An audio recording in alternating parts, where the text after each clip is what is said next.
Hi, wrestling fans. Thanks for clicking the Dreaded D Rose Report. I hope all you guys had a great Father's Day weekend. Alright, off with the news. ImpactWrestling.com has announced that Knockout Street Fight for this Thursday's episode of Impact Wrestling as TNA's Knockout Champion Mickie James will battle winner.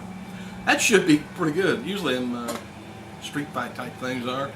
Also announced for Thursday's show is Bound for Glory series match between Scott Steiner, Bully Ray. Eric Bischoff will call out Sting. Nothing new there. Tara, by the way, is featured in Impact Wrestling's latest Why Wrestling Matters video. I think they're letting everybody take their turn on this. The former TNA Women's Champion discusses what drives her passion and dedication for professional wrestling. She says, "It is baffling to me that wrestling has become a bad word. I don't buy it," Tara says. "What we do out there, we wrestle, and the base of what we do, we take much pride in being out there and wrestling. This is not just a job for me. I eat, sleep, and breathe wrestling. I bust my butt out there, torn ligaments, torn ACL, broken nose, chipped teeth, strictly for entertaining." And by the way, good old JR is going to get an award. It's the Lou Thez Award. Anyway, Hall of Famer Gerald Briscoe will present Ross's award this Saturday, July 23rd, looks like, at the induction banquet. And the banquet's going to be held at the 5 Sullivan Brothers Convention Center, Waterloo, Iowa. WWE writers were coming up with a backup plan just for last night's Capital Punishment. If you got the Capital Punishment, let me know what you thought of the outcome and good match, good shows, or it sucked. Let me know. Anyway, they were coming up with a backup plan for Capital Punishment just in case Randy Orton's impact concussion test the other day came back bad. There was great concern over Orton whether he would pass the test, but he did. And now WWE is testing for synthetic marijuana known as Spice or K2. If you test positive for the fake weed, you're going to get a violation of $2,500, the same as if you had real marijuana violation. Anyway, this is several WWE talents that are upset because when WWE cracked down on the real weed, a lot of the guys started smoking the fake weed so they wouldn't get fined. Fake marijuana has been made illegal in some states and is considering a drug of concern by the Drug Enforcement Administration. And by the way, in this state, it's not illegal to possess it. I don't believe it's illegal to smoke it, but it's illegal to sell it. I don't know how the other states are, but Rey Mysterio, he's going to be appearing at Mattel's booth in San Diego Comic-Con, July 21st at 1 p.m. in San Diego, California, San Diego Convention Center. Kane, this is a hell of a combination. Kane and Kelly Kelly is going to be appearing at the next day, July 22nd, from 11 to 12. And Cody Rhodes and Alicia Fox is going to be appearing at the Mattel booth July 23rd, 11 to 12 p.m. Sounds like Bret Hart will also be joining the Mattel San Diego Comic-Con, as it was mentioned on his Twitter. Bret's dates and times has not been confirmed yet. Wrestling Observer newsletter reports that former WWE star Tajiri, remember him? I always thought he was good. Anyway, he's got a play over in Japan, a place called Smash Promotions. And they had a match June 9th with 2 women wrestlers where the loser would have to show the crowd their bare breasts. Both of them.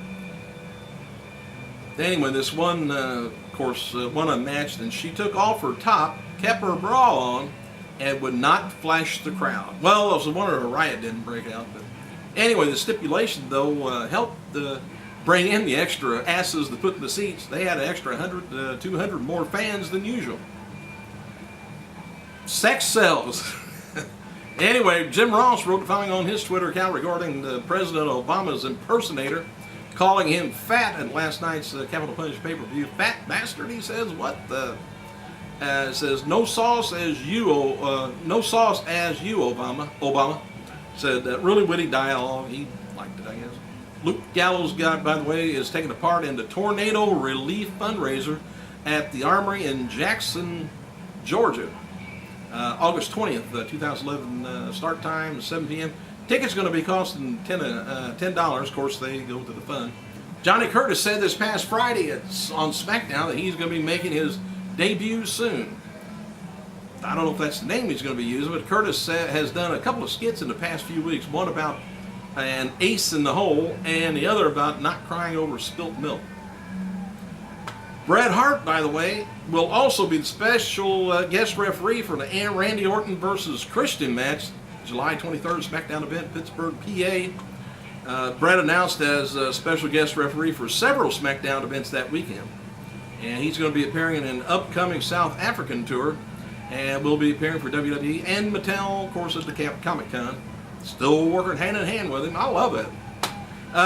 While TNA is currently pushing themselves hard as Impact Wrestling, the company still officially TNA Wrestling, and their parent company is still TNA Entertainment.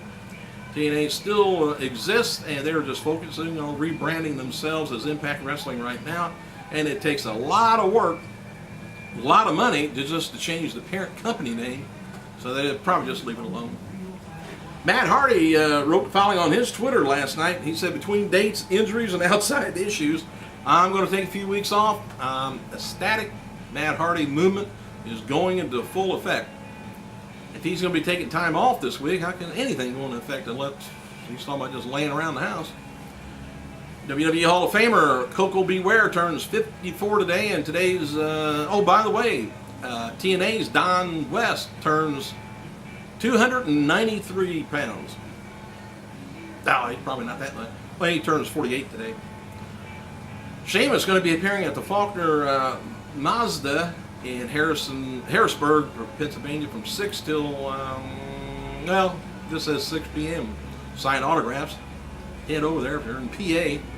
Zack Ryder wrote the following on his Twitter last night regarding the chance for him at WWE's Capital Punishment. He says, we want Ryder chance at the pay-per-view. I can't confirm this, but I am not there. I don't know why they're having such a... he's probably paying a lot of people chant for him, I guess. WWE diva Jillian Hall, she wrestled her first match since being released from WWE this weekend for the Pro Wrestling Extreme Promotion, Orlando, Florida. She defeated women's champion Santana. Before the match, Jillian wrote on her Twitter, I'm super nervous about getting into the ring tonight. Plus, I'm sick. Just made myself cry. Gotta pull it together.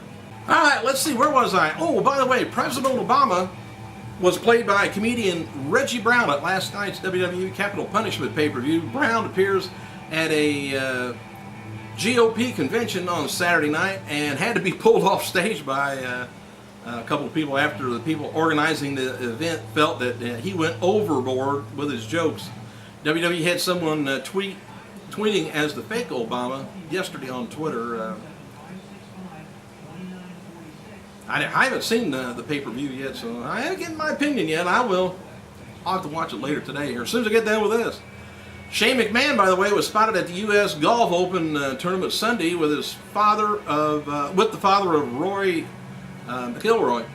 Shane was shown on camera, but not mentioned by name. He was kind of off to the side. I thought I seen him there. They just didn't say anything. He had his face in front of the camera. He likes that. And tonight's 3-hour Raw from the First Marina arena in Baltimore, Maryland area kicks off at 8 p.m. Bemmer. Crank it up an hour ahead.